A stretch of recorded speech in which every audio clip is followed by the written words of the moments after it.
Microsoft's Xbox One X was a powerhouse of a machine, packing a full 6 teraflops of GPU compute alongside an impressive 326 gigabytes per second of memory bandwidth. It was easily the fastest console around when it launched in 2017, delivering enough performance to deliver true 4K gaming in a broad range of titles. The Xbox Series S, in contrast, is a much more diminutive machine and has a smaller GPU with less theoretical throughput. It's by far the weakest of the current-gen consoles, but its more recent vintage gives it a modern set of features, including support for ray tracing and a fast SSD. So how do these two systems compare in contemporary software? We examined their performance differential in a range of games 2.5 years ago, with a somewhat mixed outcome.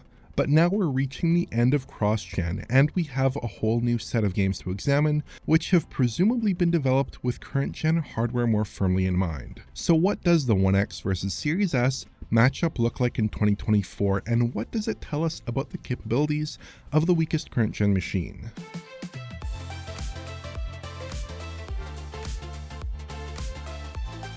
Let's start our cross-gen comparisons with Diablo 4. This highly anticipated action RPG shipped last year across both last-gen and current-gen platforms, with excellent visuals. The basic visual comparison here is a little odd. The two platforms look largely similar, but environmental quality takes a minor hit on One X. It looks like the terrain has been simplified slightly, with a flatter polygon-sparing look that does stand out somewhat if I flash back and forth. But elsewhere, the two platforms look nearly identical. Even image quality is a basic match. Both machines run at about 864p internally with upsampling, likely FSR2, giving the image a 1440p-like resolve. The game looks a touch soft on a 4K panel but holds up respectably from a normal distance, I'd say, and that applies to both consoles. Performance-wise, the One X comes in with a respectable 30 FPS. The game does suffer from some occasional traversal stutters though, where the player character seems to stop in place for a couple of frames. Outside of that minor blemish, it does land a stable 30 with only limited exceptions. The constant lateral movement and lack of motion blur does give the game a bit of a choppy feel though in typical play. Series S instead comes in at 60. I vastly prefer the way Diablo 4 feels here, as it just feels so much better to control at double the frame rate. It's not perfect. I spotted some minor dips in cities, and some cutscenes run at an uneven update, but it is a largely smooth 60 FPS experience. And those stutters I noticed on One X weren't apparent here, at least to my eyes. This is a pretty extreme best case scenario for the Series S, operating with better visual settings and double the frame rate of its last-gen One X counterpart. On the one hand, I doubt Blizzard is taking proper advantage of the One X from a GPU perspective, but I also think that the 60 FPS target on Series S would have been difficult to achieve on the One X's Jaguar CPU even with a lot of developer attention. Next up is Assassin's Creed Mirage, last year's back to basics AC adventure. We do see a few downgrades on the One X here, with reduced texture quality, some missing texture assets, somewhat simplified lighting, and a more basic foliage animation. But the One X does fight back here, with higher shadow resolution and a much higher rendering resolution. The One X clocks in at about 1728p or so on average, while the Series S comes in at a dynamic 1080p. I'm looking at the Series S in its default framerate mode here, which is I think the mode that most players will prefer. Framerate wise, we do manage to hit and hold 60 FPS on Series S the vast majority of the time. There are some brief exceptions, and the game does annoyingly tear during these moments, but it's generally a very smooth experience. Cutscenes also drop to 30 FPS, which again isn't a big issue at all. The One X predictably lands with a halved frame time target. It's also not perfect, with some minor dips here and there, but it does generally come in at 30. This feels like the more archetypical One X versus Series S title, with a basic trade-off between image quality and frame rate across the two consoles. Persona 3 Reload is our next title in the crosshairs. The first point of contention here has to be performance on One X, which is just not good enough in my view. Reload manages a close to locked 30 FPS on One X, but with highly uneven frame pacing, producing a jerky, uneven experience. There's no motion blur in typical gameplay to paper things over, so you really feel that messy frame delivery from moment to moment. Series S predictably doubles that frame rate target, landing a solid 60 FPS.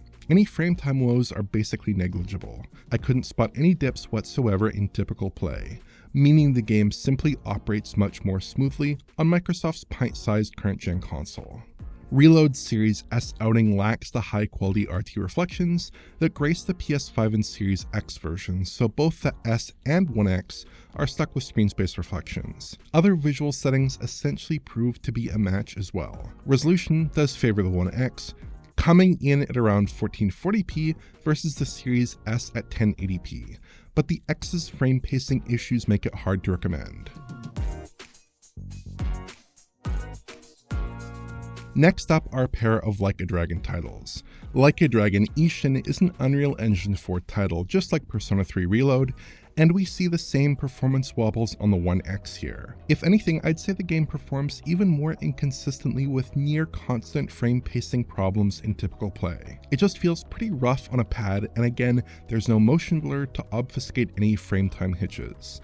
On Series S, again 60 FPS is the target, and 60 FPS is delivered. There are drops from time to time, and camera cuts and cutscenes drop a few frames, which is also the case on the 1X. But in typical play, the game feels a world better than the 1X version. That is a pretty curious state of affairs, because along the lines of Diablo 4, both consoles land a very comparable visual presentation. I counted a typical resolution of 1080p on Series S and 1X alike, with just some very minor lighting tweaks separating the two machines. Ambient occlusion does appear slightly stronger at times on the S, which I think is probably more visually pleasing on the whole. This is another case where it just feels like the 1X hasn't been given proper treatment here at all. Like a Dragon Infinite Wealth does show a little more visual variance between the two machines. On the surface, both consoles look very similar, but under the hood, the 1X is rendering at 1080p, while the Series S renders at just 720p. Both machines look similarly detailed in the final resolve in still shots though, which suggests some effective upsampling on Series S is likely in effect. The Series S does struggle a bit with movement though. 1X at least manages to run here with a steady 30 FPS, unencumbered by frame time wobbles. This is a Dragon Engine title unlike Ishin, and isn't afflicted by Unreal's inconsistent framerate limiter, which I suspect is the issue with the earlier title. Occasionally we do see a little hiccup here and there, but it's largely a competent 30 FPS experience. Series S again doubles the 1X's framerate target. 60 FPS is achieved on a very consistent basis, excepting some little framerate dips in certain cutscenes, and some occasional issues when wrapping up combat encounters. Finally, let's take a look at Wolong Fallen Dynasty. I've saved this title for last as it's probably the least generalizable, because a lot of the faults here likely come down to Team Ninja's proprietary tech. The 1X version of the game has some of the worst frame pacing I've seen in a while, with an ugly serrated frame time line in typical play. It feels quite poor to control in my experience. Series S again pulls off the 60 FPS trick, but this game does a poor job maintaining it, with a steady trickle of dropped frames and some more significant stutters in the mix as well.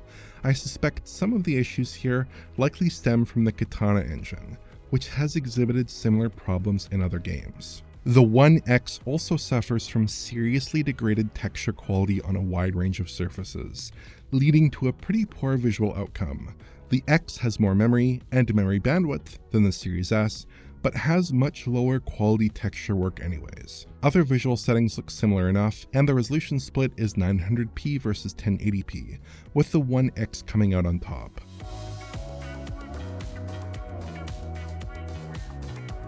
The Series S and 1X have wildly different storage capabilities, as the Series S features a fast SSD and has hardware decompression and a modern Zen 2 CPU. The 1X packs a 5400 RPM laptop hard drive instead, with a tiny fraction of the Series S's sequential read capability, coupled with weak netbook class Jaguar CPU cores. The difference in loading speeds can be quite stark. Infinite Wealth takes about 5 seconds to go from menu to gameplay on Series S, with the 1X clocking in at 33 seconds. In Wolong, we're looking at 19 seconds on the Series S and about a minute 10 seconds on the 1X. A pretty broad swath of the games we've tested actually take about 3 times longer to load on 1X over Series S, which is quite substantial.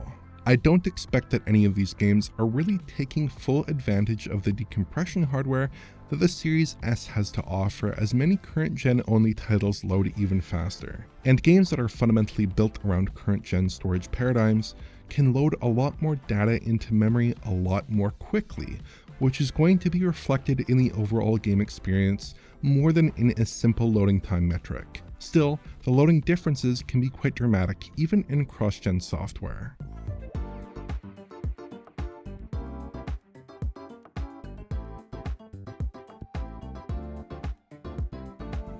Of the games we've seen today, I think there are some clear patterns. Perhaps the most obvious takeaway is that the Series S's improved CPU makes an enormous difference in most titles. We're seeing 60 FPS targets in virtually every piece of cross-gen software, delivering a level of fluidity that last-gen consoles simply can't match. The Series S's Zen 2 CPU cores and PCIe SSD are the two key pieces of tech that give the machine the upper hand in a lot of the comparisons we've looked at today, even with cross-gen games that aren't built to really maximize current-gen tech. The other discovery is that a good number of recent 1X titles seem to treat the system as an afterthought. Most of the games here just provide a substandard experience, with the Series S sometimes delivering superior visuals at twice the frame rate. A bizarre situation considering the 1X's GPU grunt. This doesn't have a lot to do with underlying tech, but it does reflect a lack of care and attention paid to the 6 teraflop machine, and probably last-gen consoles more broadly. A solid majority of sales nowadays are bound to be made on current-gen consoles and PCs, and that's where developer efforts seem to be concentrated. When we did these comparisons 2.5 years ago, I found that the 1X was a lot more competitive with the Series S. Titles like Forza Horizon 5 worked great on both machines, and some games fared far better on the 1X. But looking at the state of play in mid-2024, it seems clear that the 1X is just getting left behind. I think all of these games are clearly better on the Series S, with the possible exception of Assassin's Creed Mirage. The 1X versions typically don't maximize the potential of the console, and often come saddled with performance woes, including lengthy load times. Besides, a huge proportion of recently released games are exclusive to current-gen machines. Just scrolling through my library here, recent Xbox heavy hitters like Hellblade 2, Dragon's Dogma 2, Final Fantasy XIV, Skull and Bones, Suicide Squad, and Baldur's Gate 3 have no last-gen Xbox version. In some cases, an Xbox One version may simply lie beneath the threshold for commercial viability, like with Final Fantasy XIV or Resident Evil 4. But an increasing volume of games are genuinely harnessing current-gen features, like ray tracing, greatly improved CPU performance, and fast storage, to deliver experiences that are simply out of reach for a 1X. It doesn't matter so much that a Series S has a small GPU, what matters is that it reaches a certain key baseline of functionality for current-gen games. That's criteria that the aging 1X simply cannot meet. So the Xbox Series S provides a categorically better experience than the 1X in 2024. It may not be the fastest console out there, but it does provide a better experience than the 1X in cross-platform games. If you enjoyed this video, please like, subscribe, and press the bell for YouTube notifications. Check out the Patreon at digitalfoundry.net for exclusive and early access content, and to get in touch, use social media. Thanks for watching.